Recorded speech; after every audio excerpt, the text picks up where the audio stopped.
Débora Alfano, ouvinte querido, ouvinte querida, saiu uma notícia que ontem a Débora deu aqui, hoje os jornais estão publicando, que fala sobre o gasto, o custo do Poder Judiciário brasileiro. E o custo do Poder Judiciário brasileiro é maior, bem maior, muito maior do que as despesas quando você lista 53 países. É uma coisa impressionante. Nós estamos falando de 1,6% do produto interno bruto brasileiro, quando a gente vai encontrar uma média de 0,4%. Então é 3 vezes mais. 3 chega a ser 4, conforme o escopo, aí, a quantidade de países que você tem. Países avançados com 0,3. Aí nesse caso passa de 5 vezes, o que é uma coisa inacreditável. Nos emergentes é 0,5, então mais de 3 vezes. Quando você olha esses gastos, a nossa primeira inclinação, e não está errado, é a gente olhar o seguinte: bom, tudo que tem a ver com esse gasto é benefício, é salário, é mordomia, é vantagem, e tem muito disso sim. Por exemplo, quando os juízes têm férias de 60 dias, além do recesso, você tem, na verdade, trabalhando ao mesmo tempo, um número bem menor de juízes. O Brasil tem 18 mil magistrados, mas sempre tem um monte que está em férias. E não a gente não está falando de férias de 30 dias, a gente está falando de férias de 60 dias.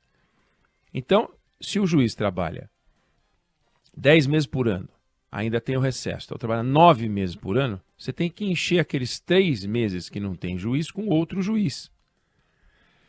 Então você tem 18 mil magistrados e talvez você pudesse, se os juízes trabalhassem no ritmo do resto dos brasileiros, você talvez pudesse ter 15 mil magistrados, 16 mil magistrados. Então você tem 1.000, 1.500, 2.000 magistrados trabalhando, descansando, quando poderiam estar trabalhando, ou então a gente não precisaria ter esses juízes. Se a gente fizer uma conta muito simples, se você pegar 18 mil juízes e tirar 12, você tiraria 1.500 juízes. Por que 12? Porque seria um mês a mais, que é 12, né? São 12 meses no ano, um mês a mais trabalhando. Só aí você já economizaria 1.500 juízes. Mas não é assim que o Poder Judiciário pensa ou age. Além disso, você tem outros benefícios para funcionários, você tem afastamento de até 3 meses para capacitação, você tem licenças e mais licenças, você tem coisas que diminuem a produtividade, a capacidade de produzir, ainda que sejam muito produtivos enquanto estejam trabalhando, diminui a capacidade de produzir, e outros que aumentam os ganhos. Então você tem aquelas notícias que a Débora já deu aqui várias vezes, a gente já discutiu aqui em várias ocasiões, quando um juiz pega uma série de benefícios e recebe num contra-cheque 500 mil, 600 mil, 1 milhão de reais. Quantos e quantos integrantes do Poder Judiciário recebem uma média superior a 100 mil reais por mês, passando o teto constitucional? Então, sim, tem uma distorção, sim, a gente teria que enfrentar isso, sim. O próprio sistema de justiça deveria olhar para isso e falar: nós não estamos sendo justos, né? Só que cadê o Conselho Nacional de Justiça para ser o Conselho Nacional de Justiça junto ao Poder Judiciário, representando a sociedade? Não, mas é uma visão corporativa, corporativista, né? De benefícios e mais benefícios e mais benefícios. Por exemplo, numa discussão do tempo em que o atual ministro da Justiça, Ricardo Lewandowski, era o presidente do Supremo Tribunal Federal e do Conselho Nacional de Justiça, o assunto palestra, que aumenta os vencimentos dos juízes, sem aumentar o custo do Poder Judiciário, mas aumenta o vencimento dos juízes, foi tratado no CNJ. E quando foi tratado no CNJ, se discutiu a possibilidade de divulgar quanto que os juízes ganhavam a mais com palestra. E a posição do CNJ, inclusive do Ricardo Lewandowski, foi de não deixar divulgar, dizendo que isso era um assunto privado.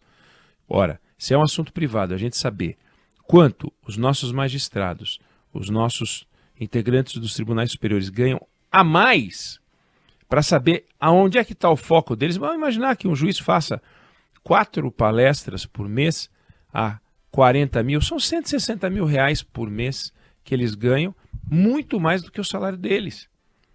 E eu estou falando de palestra de 40 mil porque paga-se, sim, 40 mil por uma palestra de um magistrado.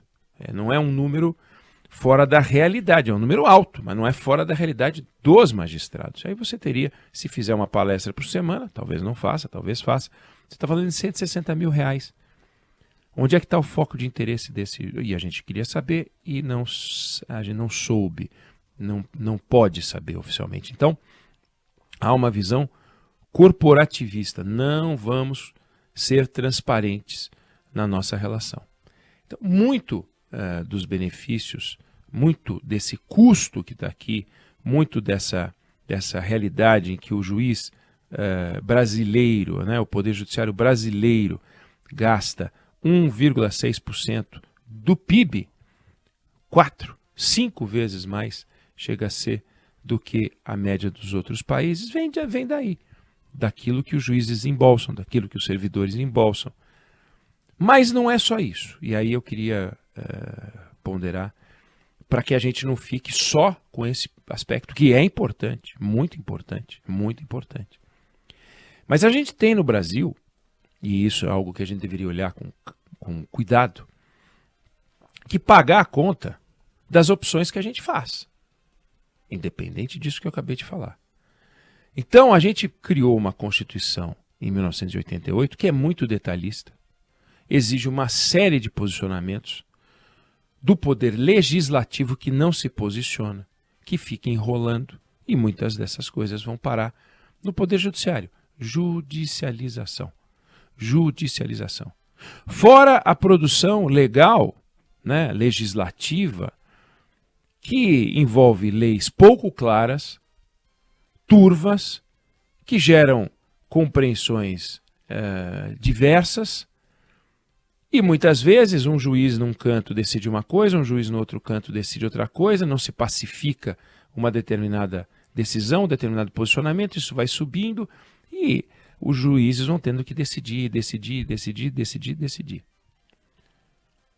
O último dado do relatório Justiça em Números mostrou que o Brasil tinha tramitando 84 milhões de processos simultâneos, 31 milhões de novos processos num ano. Isso é uma barbaridade. Mas não é só a carta detalhista, não é só a legislação mal feita.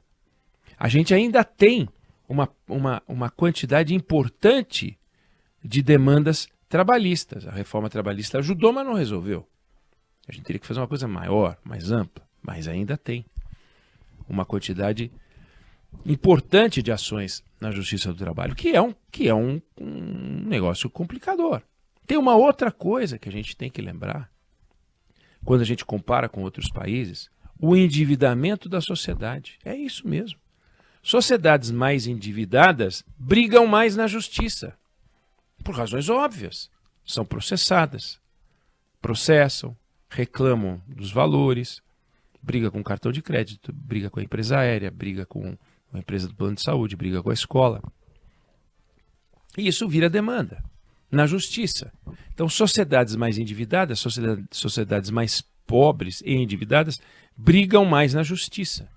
Isso está comprovado. E o Brasil está nessa categoria. Mas tem mais do que isso. O brasileiro é mais lesado, sim, do que os cidadãos de outros países. A nossa legislação para o Código de Consumidor é muito boa. Mas é um problema para a gente conseguir receber os direitos ou então ver os direitos sendo respeitados no ato de uma troca comercial, de uma troca qualquer. E portanto, existe o brasileiro mais lesado, existe o brasileiro mais endividado ainda, existe uma demanda alta pela Justiça do Trabalho. Tudo isso significa maior demanda para os tribunais. O que acaba acontecendo é que o juiz brasileiro recebe de 2 a 3 vezes mais processos do que os seus pares de outros países. E isso aumenta, obviamente, o gasto com infraestrutura, com servidores, com acesso a materiais, tudo isso aumentando o gasto, aumentando o gasto. É muito estranho, mas quando você pega, por exemplo, o número de processos por 1.000 habitantes no Brasil, por exemplo, a gente tem mais de 15 processos por 1.000 habitantes no Brasil. Na Europa, 3 e pouco, 3,5. Você entende? Então, você está vendo que o volume de processos aqui também exige um envolvimento maior, porque os juízes são mais demandados. Um juiz brasileiro recebe 3 vezes mais processos em média do que um juiz americano. Se você tem uma estrutura que envolve benefícios que deixam os juízes trabalharem menos, e ao mesmo tempo, na outra ponta, envolve uma judicialização que aumenta de forma expressiva a quantidade de processos, de um lado, a capacidade de julgamento, por mais produtivos que sejam os juízes brasileiros, é baixa, na comparação com a quantidade de processos que entra, e a quantidade de processos que entra não para de bater recorde. Porque todas as transações comerciais e tudo acaba sendo questionado aqui, questionado ali, e você vai aumentando brutalmente esse problema, que hoje virou um nó. Você tem tudo isso e uma justiça caríssima. E uma justiça caríssima e morosa, por mais que tenham apresentado programas para melhoria dessa produtividade. A gente tem um desafio aqui. Porque não dá para você ter uma justiça cara e uma justiça lenta. É muita coisa, é muito problema para uma justiça só. Temos que olhar isso aqui e o Congresso Nacional tem que se debruçar sobre esses números para ver como é que a gente resolve. Projeto de lei, emenda constitucional, sei lá o que é. Mas a gente tem que fazer um monte de coisa para tornar o judiciário mais dinâmico, trazer ele mais para perto das pessoas, fazer com que tome decisões mais sólidas, de maior qualidade. É esse o nosso desafio. E era isso que eu queria falar aqui. Não sei se você concorda ou discorda, mas essa é a visão que eu tenho sobre o assunto.